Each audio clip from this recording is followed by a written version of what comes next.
Nagyon szépen köszönjük a Nemzeti Galériának a meghívását, hogy újra itt lehetünk, és ennek az az oka, hogy nyilván akik itt vannak vendégek tudják, hogy ma este 8 órakor fog bezárni az utóbbi idők egyik talán legsikeresebb kiállítása, ez az impresszionista kiállítás, ahol külföldi és magyar anyag látszik egymással szemben a falakon.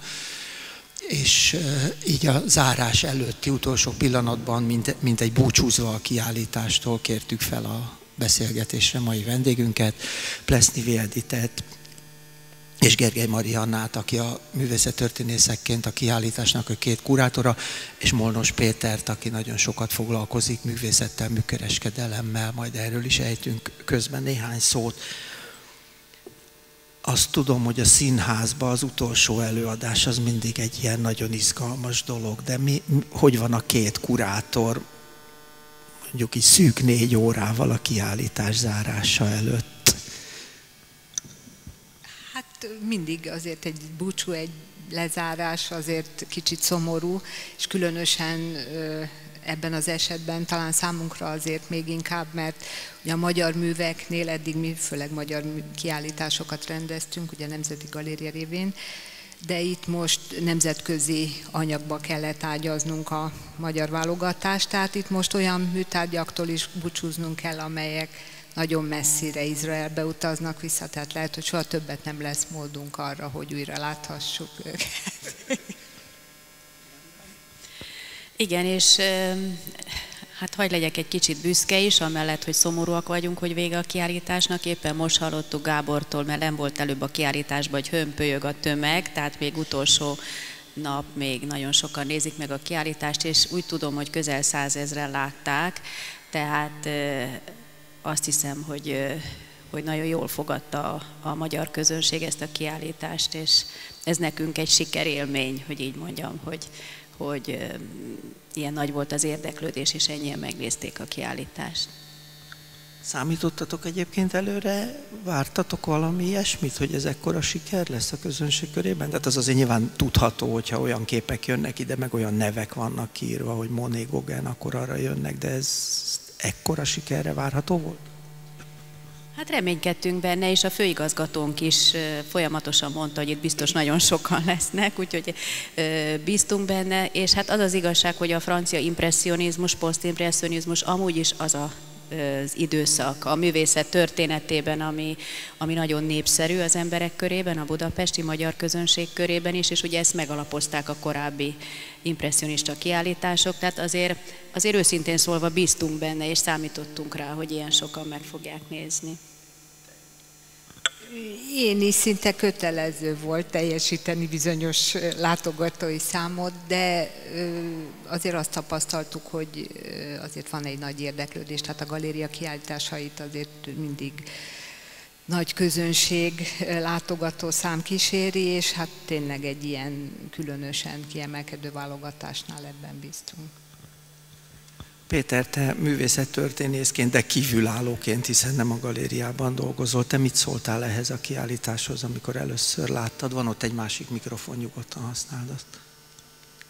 Először is hadd mondjam el, hogy mi gyakorlatilag alig halljuk egymást, tehát a véletlen nem arra válaszolok, amit kérdeztél, úgy berezonál a terem, nem tudom, a nézők hallják, amit mondunk?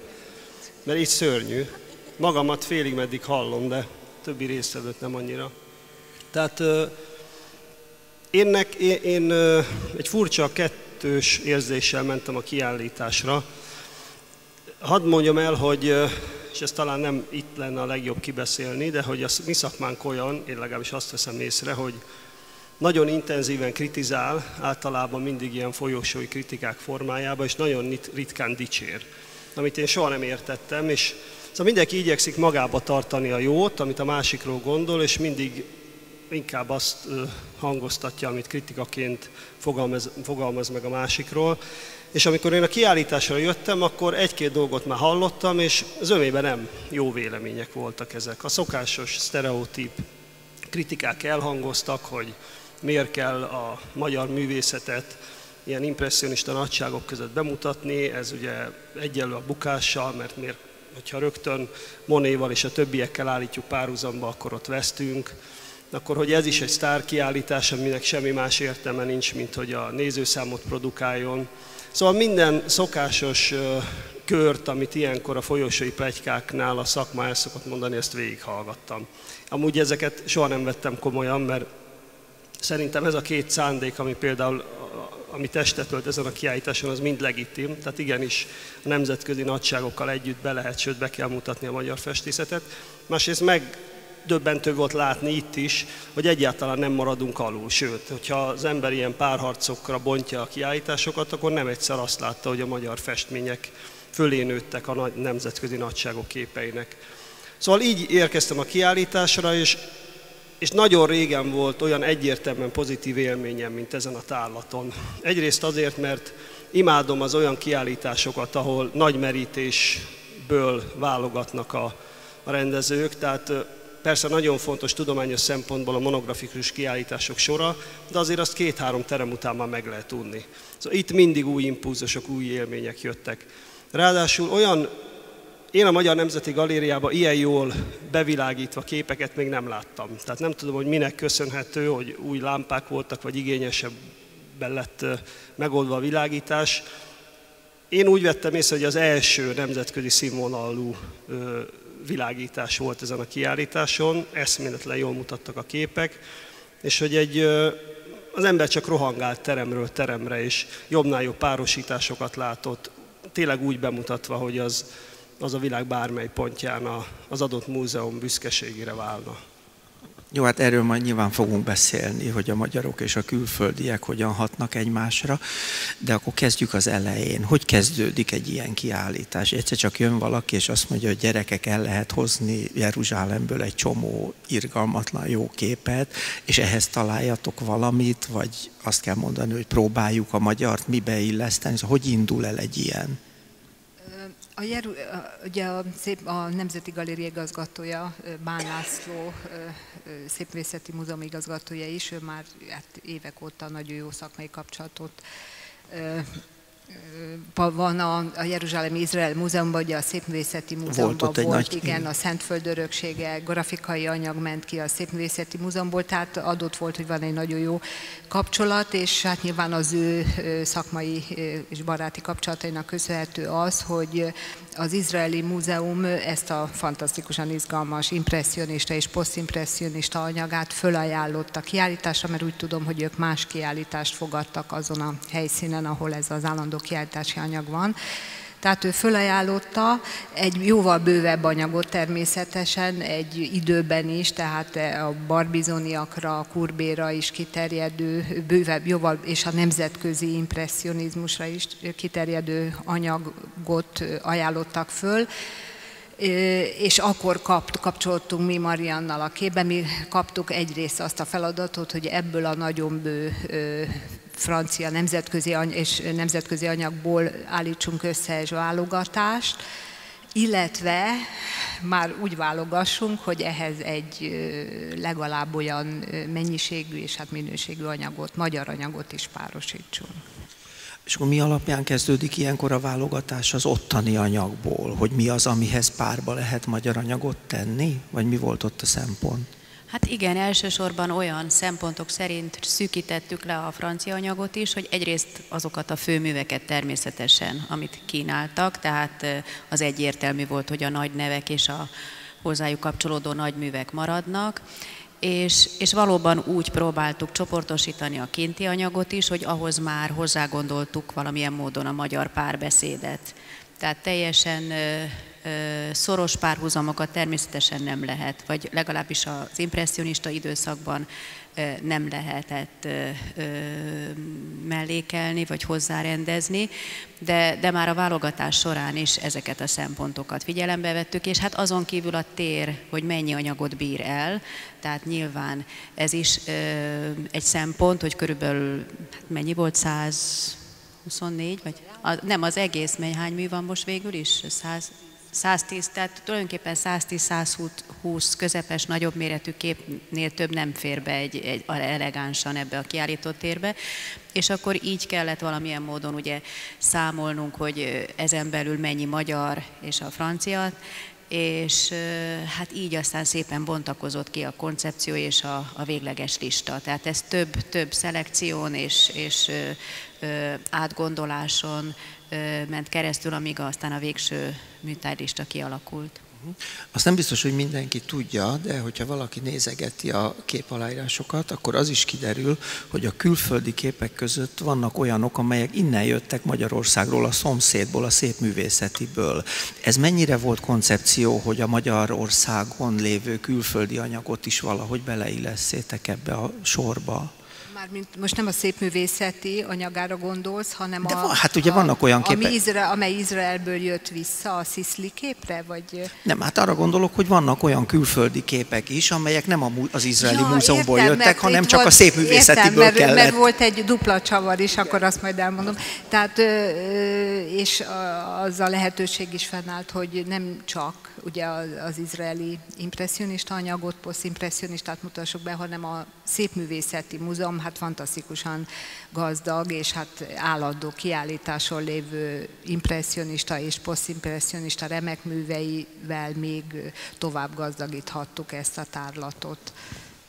Péter, ezt tőled kérdezem, mert a hölgyeknek más a helyzetük, mint itt dolgozóknak. Ugye nagyon nagy vita volt akkor, amikor Mál László bejelentette, hogy a Szépművészetinek és a galériának az összevonásával egyfajta közös anyagként a magyar anyag kerüljön egy nemzetközi kontextusba. Itt ez most ugye túl léptünk ezen, hiszen itt az izraeli anyaggal is. De te mit gondolsz erről, hogy lehet együtt bemutatni, vagy érdemes együtt bemutatni a magyar és a nemzetközi anyagot, azt, ami itt van az országon belül ebben a két gyűjteményben?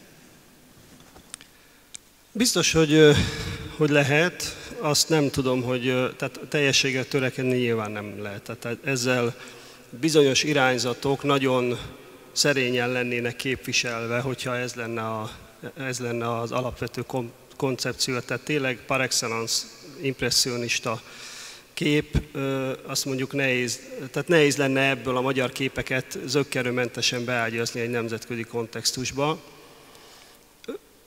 Én az egész koncepcióval néhányszor már kifejtettem, úgy vitatkoznék, tehát hogy én nem vagyok vagy nem voltam teljes szívvel ennek az összevonásnak a híve.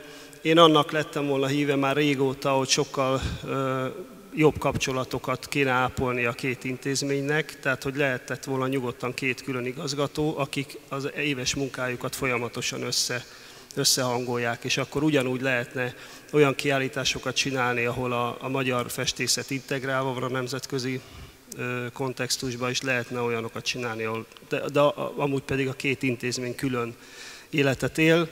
Hát ez már a múlt, tehát ezen nem érdemes vitatkozni. Az biztos, hogy ugye én azt veszem észre, hogy az úgymond szakmai közegben nagyon nagy ellenérzés van az ilyenfajta úgymond sztárkiállításokkal, vagy vándorkiállításokkal szemben, amit egy óriási butaságnak tartok. Mert hogy persze szükség van a nagyon nagy tudományos apparátussal alátámasztott monografikus kiállításokra is, de be kell látni, hogy abból évente egynél többet nem lehet bevállalni, a világon sehol sem vállalnak be. Tehát egy olyan kiállítás, mint mondjuk a ferenci kiállítás, abból nem lehet évente 2 csinálni. Egyszerűen nincs annyi művészettörténész, aki az adott területtel foglalkozik, hogy azt tudja csinálni. A másik, amit elfelejtenek a kritikusok, meg magukat a tudomány felkent papjainak tartó művészettörténészek, hogy a múzeumnak és a kiállításnak van azon kívül is értelme, hogy újabbnál újabb tudományos eredményeket prezentáljon. Ez pedig az, hogy jó dolog képet nézni. Tehát, hogy ezt sokan elfelejtik, tehát, hogy a múzeumnak az is a feladata, hogy a képeket a közönség elé tárja, mert azzal azt szeretnénk hinni, hogy a társadalom épül, vagy fejlődik, vagy jobbá lesz. Tehát, hogy egyszerűen vannak kiállítások, és ez a kiállítás is olyan, hogy az a legfontosabb célja, és ez egy nagyon legitim cél, hogy jó képeket a közönség elé tárjon. És semmit nem von le az értékéből az, hogy mondjuk nem mi hozunk létre új tudományos eredményeket mondjuk Monet vagy Van Gogh kérdésben, mert miért tudnánk mi ezeket prezentálni, hanem az az értelme, hogy jó képeket bemutassanak a közönségnek. Arról nem beszélve, és erre majd azért vissza fogunk térni, hogy azért emögött is van nyilván egyfajta tudományos munka, hiszen nektek kurátorként azt mégiscsak ki kellett találni, hogy a magyar anyagból mi az, amit ehhez párosítani lehet. Tehát azért annak is van egyfajta... Igen. Sőt, azon kívül ugye minden ilyen kiállítás indukálja, hogy olyan képeket elővesznek a muzeológusok a raktárból, amik adott esetben 20-30-50 éve nem kerültek kézbe, vagy nem kerültek közönség elé. Tehát ennél nagyobb, úgymond tudományos hozadéka egy kiállításnak nem lehet, hogy most én nem tudom, az előbb volt vetítve az a fantasztikus fényes adóvkép, én azt korábban csak a raktárban láttam. Szerintem igen, az a gyerekjátékok című. Gyerekjátékok. Tehát, hogy és közben megállt a vetítés valami miatt. Tehát nehogy már legyen annál nagyobb tudományos eredmény, hogy végre meg lehet nézni egy képet. Tehát minden tudományos munka ebből indul ki. Tehát ha nem tudjuk megnézni, akkor nem tudunk róla publikálni. Tehát az első lépésnek ennek kell lenni. És akkor a közönség öröméről még nem is beszéltünk, amit az előbb mondtál, hogy látni lehet olyan képeket, amelyeket egyébként az ember nem lát. Visszatérve arra, hogy amit Péter is mondott, hogy bizony az a félelem, ami talán megvolt sokakban, hogy a magyar anyag gyengébbnek fog mutatkozni ilyen nagy külföldi sztárképek, sztárfestők munkái mellett. Én is azt éreztem, hogy én büszkén néztem, hogy nincs sok esetben különbség, tehát hogy abszolút megállja párhuzamosan a kettő a helyét, de azt szeretném kérdezni, hogy nyilván jártak itt az Izraeli Múzeumból a megnyitón, meg nem tudom, hogy azóta külföldiek jártak-e. Mi a vélemény a külföldi szakmában, így párhuzamosan látva a magyar anyagot ezzel? Mi többnyire pozitív visszajelzéseket kaptunk ez ügyben is. A múzeum igazgatója, amikor itt volt a megnyitón, akkor nagyon nagy lelkesedéssel fogadta a kiállítást és a saját anyagukat is egy ilyen környezetben, mint a magyar művészet. És azon kívül nagyon sok olyan visszajelzést kaptunk a látogatók részéről is, hogy a magyar anyag is ebben a csoportosításban, illetve egy bizonyos párbeszédben ezekkel a francia művekkel egy egészen más megvilágításban érzékelhető, tehát egy sok olyan értéke kijött ezeknek a műveknek, amik esetleg az állandó kiállításon, mert azért jobbára állandó kiállítási darabokról van szó, az állandó kiállításban a saját környezetében talán nem ennyire fölfedezhető, vagy új elemek fölfedezhetők egy-egy képek esetében, tehát ez is egy olyan szempont tud lenni egy időszaki kiállításnál, hogy újfajta csoportosításban más művek mellé kerülve a magyar művek is másképp beszélnek adott esetben. Igen, és szerintem nem csak a szakma, mint nem csak a nagy közönség talán számára, de még számunkra is egy élmény volt. Szóval, mert azért erre lehetőség, hogy magyar anyag, a kortárs francia anyag a párhuzamosan jelenjen meg, reprodukciókon van lehetőség könyvben, de így, hogy tényleg egymásra mellé kerüljenek, és hát én most hoztam itt, nem fogom felolvasni a Kállai Ernőtől, meg Fülep Lajostól, ugye a nagy művészetteoretikusoktól megfogalmazásokat, összehasonlításokat a magyar impresszionizmus és a francia közti különbségről. Ugye annak a franciának a könnyedségét soha nem éri el a magyar, és a magyarnak ez a földhöz ragadtabb, erőteljesebb, expresszívebb megfogalmazása. És a számunkra is valahogy ez kézzelfoghatóbbá vált, így, hogy a műveket valóban eredetiben egymás mellett láthattuk. Ezzel akkor tulajdonképpen azt gondolom, hogy át is térhetünk arra, amit én szerettem volna itt megbeszélni mind a hármatokkal, hogy valóban látszik párhuzam? Tehát Péter azt mondtad, hogy egyenrangú, de tényleg látszik? Én néha azt látom, hogy itt vannak ugye párba állított képek, mondjuk a Monet csónakok, meg a Costa csónakok, a kettő között van 20 év. Tehát, hogy azért ez nyilván nem egy olyan párhuzam, vagy nem csak olyan párhuzam, szóval hogy van ez szakmailag, ezt szeretném kérdezni, hogy mi egy kicsit később vagyunk párhuzamosan, vagy van, amikor tényleg párhuzamosan vagyunk, hogy viszonyul ez a dolog egymáshoz? Ugye az ilyen párhuzamba állításoknak nem csak az az értelme, hogy meglássuk, hogy miben hasonlítunk, hanem pont az is az értelme, hogy meglássuk, hogy miben különbözünk. Tehát, hogy az pont jó, hogyha látjuk, hogy a Costa miért más, mert attól nem rosszabb vagy jobb, hanem másképp. Viszont vannak tényleg egyértelmű párhuzamok, tehát, hogy mit tudom én, amikor a Buden, meg a Mésző és a Deák Ebner egymás közelében van, akkor lehet látni egyrészt azt, hogy ez tényleg nagyon hasonló festői látásmód, másrészt, hogy egyáltalán nem kell szégyenkeznünk azon a színvonalon, amit mi produkálunk. És persze ez egy kicsit csalás, tehát ha őszinték vagyunk, akkor arról van szó, hogy mi itt az adott magyar festő életművének a csúcsából válogathatunk mindig. Nyilván ez egy speciális annak a Jeruzsálemi Múzeumnak az impresszionista anyagára kellett. Ha mondjuk idehoztuk volna a Musée d'Orsay, vagy a Louvre, vagy akármelyik főműveket, akkor lehet, hogy szerényebbek lennénk, de ez így most szerencsésen jött ki, és egyáltalán nem azt mondom, hogy így gyenge művek voltak. Tehát volt olyan életmű, amiből mondjuk tényleg nem a felső kategória volt itt, de átlagát tekintve egy jó színvonalú nemzetközi anyag volt, és ebben nem vallottunk szégyent, és még egyszer mondom, az nagyon jó, hogyha az domborodik ki, hogy miben, vagy miként festettek másként a magyar festők, mint a francia kortársak.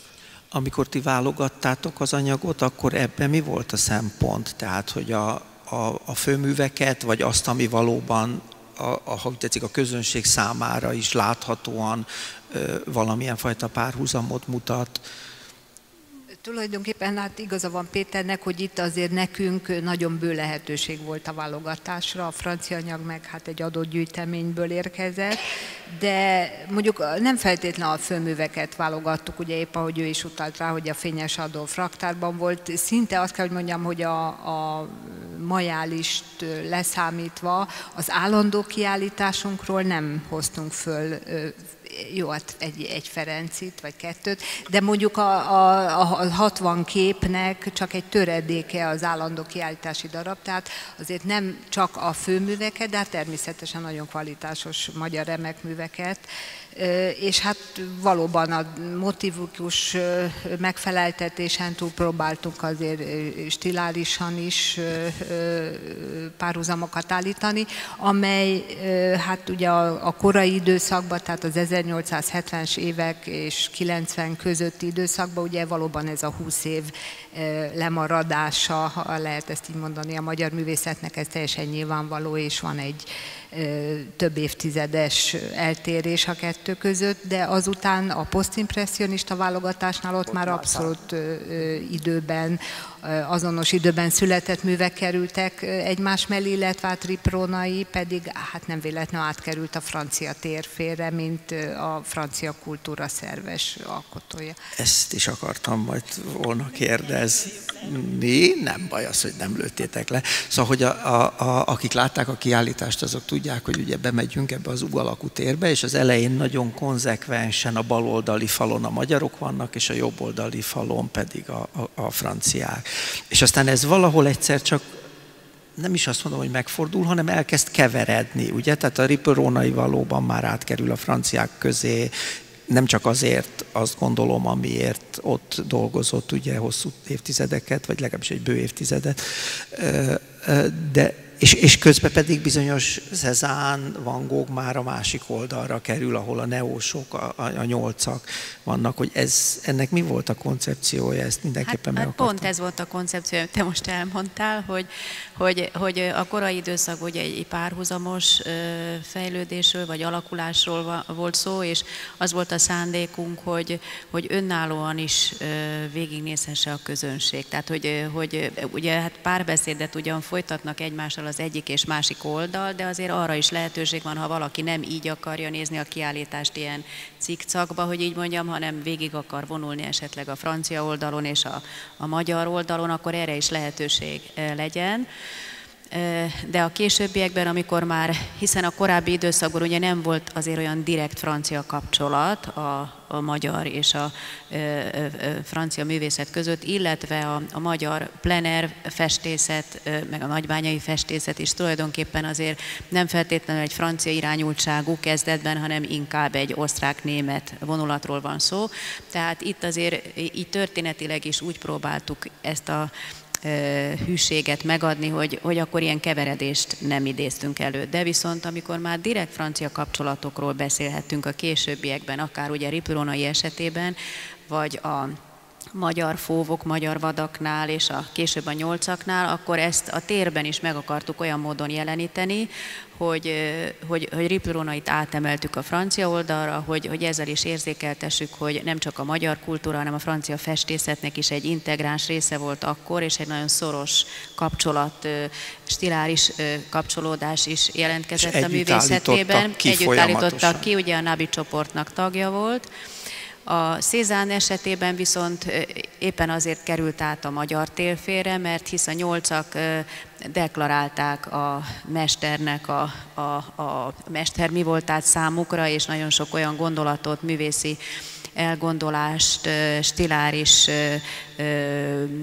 célt tűztek ki maguknak oly módon, amelynek a képviselője Cézanne volt, tehát a nyolcak elé helyeztük be a Cézanne műveket, hogy ezzel a térben is jelezzük ezt a szoros kapcsolódást a magyar művészetben. Péter, ez mint művészettörténésznek neked lejött ez a koncepció? Ezt nem vizsgáztatásul kérdezem, csak mi, amikor először láttuk ezt a kiállítást itt néhányan, akkor erről beszéltünk, és nagyjából erre jutottunk mi is, tehát ez azért lejön a közönségnek, nyilván nem beszélve a feliratokról, amik természetesen ebbe segítenek egy kicsit eligazodni. Tehát, hogy azt gondolod, hogy ezt a közönség akkor idézőjelben mondom megérti, hogy itt miről van szó a keveredésben?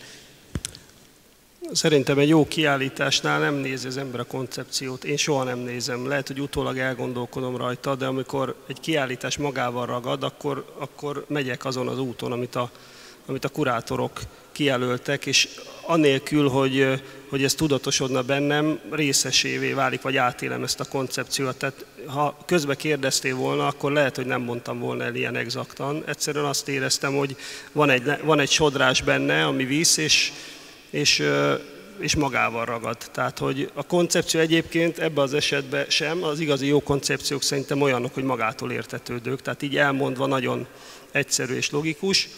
Ott mondom, csak azt éreztem, hogy ez így jó, és ennek mentén halad az ember előre a kiállításban.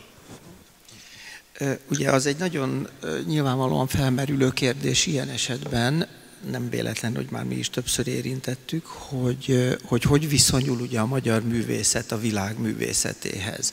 Mindig azt szoktuk mondani, hogy hát a magyart nem ismerik, meg ez egy ilyen kicsi művészet, zárt művészet, nem tudom. Ugye idén elindult egy folyamat, ez ha úgy tetszik, akkor ugye Bán László koncepciója, ennek része ugye a két gyűjteménynek az összevonása is. Ugye Rómában volt egy nagy modern magyar kiállítás, erről mi már itt egyszer korábban egy élő múzeumkafén beszélgettünk, ugye most a Dorziban látható egy nagy modern magyar anyag, hogy vajon ez a kor is megállja a helyét az összehasonlításban, erről már beszéltünk. Mit lehetne tenni, hogy ez a kor is bekerüljön egy kicsit jobban a köztudatba, mint ahogy a nyolcak vagy a vadak már egy-két lépéssel már megtörtént? Konkrétan azt kérdezem, hogy például ezt az anyagot nem lehet-e, amikor majd most visszaviszik a képeket Jeruzsálembe, a magyar anyagot is mellé csomagolni, hogy ott is legyen egy ilyen kiállítás, vagy erről nem volt szó? Az igazgató, Jeruzsálemi Múzeum igazgatója, hát most viccesen vagy komolyan, de a megnyitó után fölvetette ennek lehetőségét, hogy esetleg alkalmattán oda kerülhet, de most az impresszionizmus korára gondolsz, ja, hogy arra, de tulajdonképpen azért már korábban is épp Színyei Merse, Anna kolléganőnk, aki a katalógus tanulmányát írta, ő nagyon sokat foglalkozott ezzel a francia-magyar kapcsolatokkal, összehasonlítással, és pont a plener időszak, az úgynevezett impresszioniztikus törekvésekkel, egyrészt itthon is, ugye a Kogártnál rendezett egy nagy impresszionizmus sodrában, és azért mindig egy-egy olyan nemzetközi kiállításon Párizsban, vagy akár Franciaországban, vagy Európa szerte megjelentek magyar művek színei, különösen volt olyan tárlat, ahol Monet mellé állítva kapott helyet, tehát azért a szakmai, meg hát a szűkebb szakmai köztudat, vagy hát közönség tudatába bekerült egyre inkább ennek a korszaknak is a magyar művészete. Marian, ugye ezt a bizonyos római kiállításnak te voltál magyar részről a kurátora. Ott, amikor mi beszélgettünk, akkor ugye szó volt, hogy azt valahogy jobban ismerik már azt a modern művészetet. Mit lehetne tenni szerinted, hogy egy kicsit a régebbi korunk művészetét is megismerjék? Hát én azt gondolom, hogy azért ilyen mozaikszerűen voltak kiállítások, ahogy az Edith is említette, vagy éppen ripurónai kiállítás is több alkalommal volt külföldön, Rómában is volt egy alkalommal éppen, vagy Franciaországban is, Párizsban is, Németországban is, igen, tehát inkább ilyen monografikus jelleggel. És hát a magyar fóvok is, ugye az is megtette a maga kis vándorútját Franciaországban, tehát azért ilyen kísérletek vannak, de hát ezt szorgalmazni kell. Tehát az avantgárd iránt mindig nagyobb volt az érdeklődés, mert az tényleg sokkal szervesebben beilleszkedik a nemzetközi kiállítási szénába, hogy így mondjam. De én azt hiszem, hogy ez a folyamat valóban megindult, és vagy például Munkácsy, ugye, aki szintén már egy kicsit korábbi időszak, de Munkácsy iránt is nagy az érdeklődés. Tehát azért a magyar művészet lassacskán azért be tud kerülni a nemzetközi szintére. Hát kellenek ezek a nemzetközi kapcsolatok, kellenek olyan múzeumi színterek, ahol helyet kapunk, kellenek olyan tematikus megközelítések talán, amivel fölkeltik a kinti közönség figyelmét, mint például most Bartók került ugye a centrumba, ami magáért beszél, és sok embert vonz, igen, tehát a komoly zenekedvelők ugye rögtön Magyarországhoz kötik, tehát ez egy jó kapcsolódási pont, tehát meg kell találni azokat a hívószavakat, hogy így mondjam, ami fölkelti a külföldi érdeklődését is, hiszen olyan dömping van a világban ugye mindenféle náció művészetéből, hogy elég nehéz felhívni magunkra a figyelmet.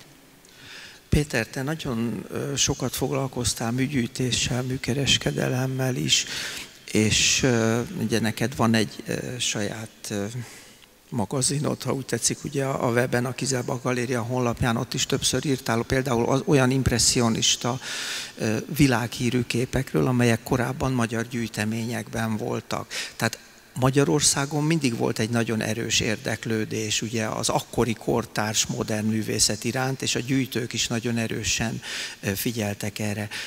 Hogy lehetne ezt megfordítani, hogy a mai külföldi gyűjtők is elkezdjenek például figyelni a magyar művészetre, mert az is sokat segítene, az is egy lépés lenne ebben a folyamatban?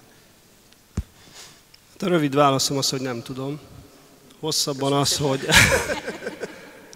az, hogy ugye nagyon sok mindennek kell megfelelni ahhoz egy életműnek, hogy esélye legyen az, hogy a nemzetközi műtárgypiacon sikert érjen el.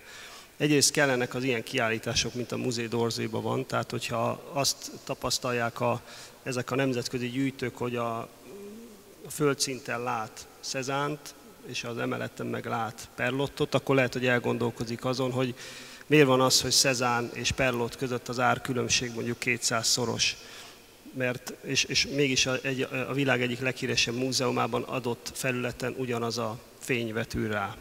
Tehát ez az egyik. A másik, hogy biztos, hogy segít, hogyha az adott festő életművének egy szakasza az nemzetközi porondon zajlott. Tehát ezért az egyik legnagyobb esély még mindig ripurónai, mert hogy ő az életmű bizonyos szakasza integrálódott a nemzetközi festészetbe. Másrészt, hogy elég nagynak kell lenni az életműnek, de nem túl nagynak. Tehát a Ripley ebben is tökéletes, mert hogy ugye ahhoz, hogy egy árszínvonal emelkedjen, ahhoz folyamatos jelenlét kell a műtárgypiacon. Tehát ezt például Csontvárival nem lehet megcsinálni, mert még magyar aukción is 10 évente egyszer szerepel. A Ripleynek viszont elég sok képe van, látványosak is, de nem olyan sok, mint mondjuk Sejbernél. Mert a Sejber az ebből a szempontból viszont rossz, mert annyira szennyezett az életmű a gyenge képekkel, hogy ott soha nem lehet lépésről lépésre fölfelé haladni egy ilyen képzeletbeli árranglétrán, mert mindig jön egy gyenge mű, ami aztán leviszi. Tehát én azt látom, hogy kevés olyan magyar életmű van, amiben van, mindegyikben van perspektíva, mert még mindig az árazottsága bőven a nemzetközi színvonal alatt van. Az igazi kitörésre szerintem a Ripley-n kívül nagyon kevés életműnek van esélye.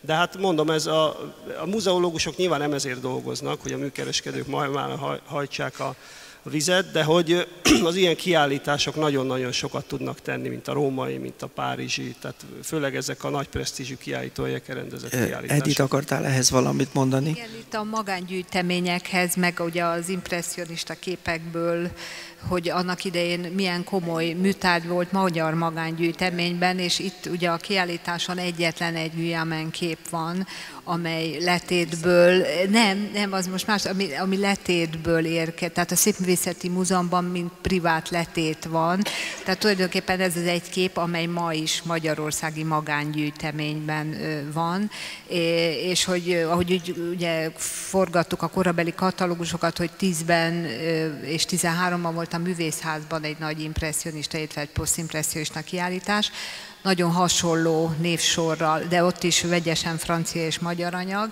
és ott nagyon sok francia kép magyar magángyűjteményből került be. Tehát annak idején, ugye a háború előtt még olyan komoly magángyűjtemények voltak, ugye a 60-tól kezdve számos magángyűjtemény, ahol francia remek művek is képviselve voltak. És hát van egy kép ugye ebben a kiállításban, ez a Sicily, az őszi hangulat, amelyik ugye ráadásul itt volt egy magyar múzeumban, mert igen. Azt ugye tehát az 81-ben készült, és 1907-ben a Szépművészeti Múzeum vásárolta meg Franciaországban, de aztán csere révén kikerült a gyűjteményből, és elég kalandos úton került. Elég tragikus úton, 916-ban ugye elcserélte a Szépművészeti Múzeum Manénak a Baudelaire kedvese, az a Fekvőnő című, hát ma is állandó kiállításokon szereplő képre, és egy német magángyűjteménybe került, majd hát a tulajdonos a holokauszt áldozata lett, és ugye így ennél a jeruzsálemi gyűjteménynél el kell mondani, hogy egyrészt adományokból, ajándékokból, illetve restitúció révén Izraelbe került műtárgyakból állt össze, ezért is van mindenhol feltüntetve a kiállításon vagy az adományozó, vagy az egykori tulajdonos neve, és végülis ez a Sicily kép is restitúció révén került Izraelbe, és hát most a kiállítás alkalmat adott arra, hogy újra Budapesten láthassuk. Péter, hány ilyen képet lehetne még találni a világ múzeumaiban, amelyek itt ott? Ezt azért kérdezem, mert tudom, hogy te erről írtál sokat ebben a te blogodban. Tehát, hogy micsoda fantasztikus anyag volt itt egykor, ami aztán innen szétszóródott. Hát igen, tehát, hogy szóba került, hogy a magyar gyűjtők is ugye a francia impresszionista, posztimpresszionista művészekre koncentráltak a század elején. Ugye ez nem kell ebben nagy ördöngőséget látni. Ugye egyrészt ugye a magyar művészet teljes palettáján a francia irányultság az dominált, másrészt pedig ezek a nagy gyűjtemények, a születésük ideje az pont arra az időre esett, amikor a nemzetközi műkereskedelem és művészettörténet területén is hirtelen ez az irányzat vált dominánsá. Tehát ezek a második, harmadik generáció zsidó nagypolgárok, amikor elkezdtek gyűjteni 902 és 10 között, akkor minden jelentős galériában, múzeumban ezek a képek lettek sztárok, tehát akkor volt a felfutás. Még el lehetett csípni jóvételeket, de azért akkor már 910-es évek elején már azért a pénztárcába kellett nyúlni. Hát fantasztikus anyag volt akkor, tehát hogyha végigvennénk, akkor meg lehetne egy komplett múzeumot, tehát a Szépművészeti Múzeum, még egy Szépművészeti Múzeumot lehetne akkor építeni, és abba azért lenne Van Goghunk is, nem egy, nem kettő, mondjuk 5-6, meg Cézanneból se csak egy olajkép lenne, hanem jóval több, 15 körül biztos. És még annyi eszembe jutott ezen kívül, hogy az árakkal kapcsolatban, meg a nemzetközi és a magyar festészet közötti árkülönbségben, hogy ez nem mindig így volt. Most hirtelen az jutott eszembe, hogy 34-ben, amikor szegény Kóner Adolfnak a gyűjteményét árverezték, akkor még a két különböző napon volt a nemzetközi anyag és a magyar anyag árverése, és az magasan a csúcsárat, annak ellenére, hogy nagyon komoly nemzetközi anyagot árvereztek. Tehát magasan egy munkácsi nyerte a vajköpülő, 12 000 pengővel, és az utána lévő francia, nagyon-nagyon magas színvonalú Bert Morisot kép is csak azt hiszem olyan 9000 korona körül volt, és a magyar festők árszínvonala az egyáltalán nem törpült el a franciákéhoz képest, tehát hogy egy Ferenci vagy egy Fényes Adolf az tudott annyit, mint egy francia, jó, nem olyan kvalitású mű, de akkor még pariba volt ez, tehát nem szabadult el annyira, vagy nem nyílt ki az olló a magyar festészet és a nemzetközi festészet között, akkor még, mint most. Jó, bár hát azért ugye itt nem elsősorban a pénz a fontos, de azt tudnunk kell, hogy hát azért műkereskedelem is van a világon, ezt csak azért hoztam elő, de itt valóban a képek és a szépség az, amit érdemes. Azért a búcsúzó, azt szeretném még megkérdezni tőletek, hogy amikor becsuk a kiállítás, akkor még végigmentek egyszer utoljára rajta, vagy hogy búcsúzik? Az elején azt kérdeztem, hogy vagytok a vége előtt. 4 órával, most már ugye csak 3 órával vagyunk a vége előtt. Hogy búcsúzik a kurátor egy ilyen kiállítástól? Hát egyrészt végig megy a kiállításon természetesen, de munkával búcsúzunk, mert érkeznek Izraelből a kurírok, és hát nagyon szigorú szabályokkal, ugye műtárgyvédelmi szempontokat figyelembe véve kell leemelnünk, megvizsgálni velük, restaurátorokkal ládába kerülnek, tehát még van vele munka, és akkor van idő arra, hogy búcsút vegyünk szinte minden darabtól. Marian? Hát én is ugyanezt tudom elmondani, hogy a kedvenc képektől elbúcsúzunk, és ez mindig szomorú egyébként, amikor egy kiállítás bezár, és így be kell pakolni, és utána ott marad az üres tér, és ezért fontos, hogy azért egy jó katalógus maradjon a kiállítás után, és jó reprodukciókkal, jó szövegekkel, hogy amikor már térben valóban kiállítás megsemmisül ebben az összeállításban, akkor azért maradjon valami olyan dokumentáció, ami emlékeztet rá, és a későbbi kutatóknak legyen mihez nyúlniuk. Hát, hölgyeim és uraim, köszönjük szépen, hogy meghallgattak bennünket, akkor még van pontosan 3 órájuk, hogy lesétáljanak a földszinten, és körbenézzék ezt a kiállítást, talán egy kicsit fölvértezve mindazzal is, amit itt most hallottak. Nagyon szépen köszönöm nektek, hogy itt voltatok, és mindezt elmondtátok. Önöknek jó szórakozást kívánok, viszontlátásra, köszönjük szépen!